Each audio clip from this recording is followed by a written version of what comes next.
Kauno technologijos universiteto cheminės technologijos fakultetų studentų atstovybė Vivat Chemija suorganizavo jau tradicija tapusi didelį ir nepakartojamą KTU Helovyną. Kaip teigia organizatoriai, šiemet jie suorganizavo įspūdingiausią visų laikų programą. Na, šis Helovynas yra ypatingas pirma tuo, kad vyksta netradicinė aplinkoje, kaip matote, mes esam klube Kanklės, iki šiol visi Helovynai vykdo Amerikoje pirtyje, tai vien tai yra išskirtinis bruožas.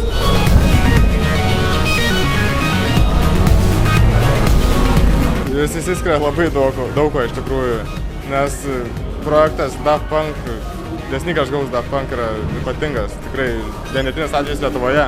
Taip pat turime net 3 sales, kaip matote, turime čilo zoną, kuriame yra projektorius, per kurį transliuosime klipus video, taip pat koncertą Daft Punk'o, o apačioje yra visiškai zona šokti, atsipalaiduoti.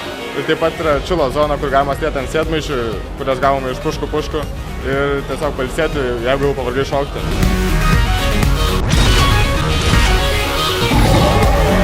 Pirmą kartą buvo sukurtas projektas būtent KTU Helovyno vakarui, tai The Sneakers Goes Daft Punk. Koks šiandien tavo personažas? Japanese Goth Lolita. Šiaip sugalvojau iš niekur, tai taip tiksai kūrybingumas. Aš šiaip planuoju dar baisesnį, bet būtų nepatogus jis. Koks turėjo būti dar baisesnis? Kai užšauktukas eina per visą veidą ir čia žalė, kraujo žalė. Dabar laša netgi viskas. Ką galėtum daugiau papasakoti apie jį? Kas man labiausiai patiko šitoje idėjoje, tai yra tai, kad japonai kiekvieną sekmadienį renkasi Šibujos gatvėje tam tikroje Tokijui ir jie dažniausiai cosplayina kažką tai. Ir tiesiog, kiek googlinau, kiek žiūrėjau šiaip saitas visokios, tai jie tiesiog visą laiką persirengdavo kažkuo tai ir tiesiog būdavo tenai ir leisdavo taip laiką. Tai šį kartą tiesiog nusprendžiau kažką tai panašaus pasidaryti. Darote linkėjimus kelių eismo policijai. Aš noriu perduoti linkėjimus savo mamai. Mama, aš tave labai myliu. Tai, kas atsitiko, tai yra tik makiažas. Su manim niekas taip nepasielgia, žiūrėk, kaip čia jo. Čia tavo kaltė. Čia jo kaltė.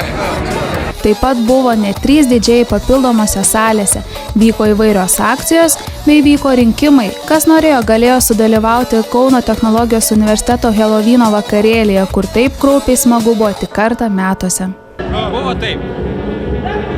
Istorija visa prasidėjo taip, kad mes atsėdom į mašiną, mes galvom, kad mes dviese, bet po pusę valandos paaiškėjo, kad mes iš tikrųjų ne dviese, mes esam 5 ir kažkas pasiūlė apsikeisti vietų. Tai, O taip ir gavos. Jo, ta prasme, mes nusprendėme apsikeisti vietom, o po to pasirodė Ghostbusteris, jis pradėjo gaudyti gale vaiduoklius, įsivaizduojat, gale vaiduoklius pradėjo gaudyti. Nepabėgsi. Tai va, jis pradėjo gaudyti vaiduoklius gale. Jis sako, man reikia pagalbos, aš aišku pasisiūliau gerai, palikau vairą, galvoju, mašina stabili nauja, tai važiuos tiesiai. Ne velnio. Po velnio.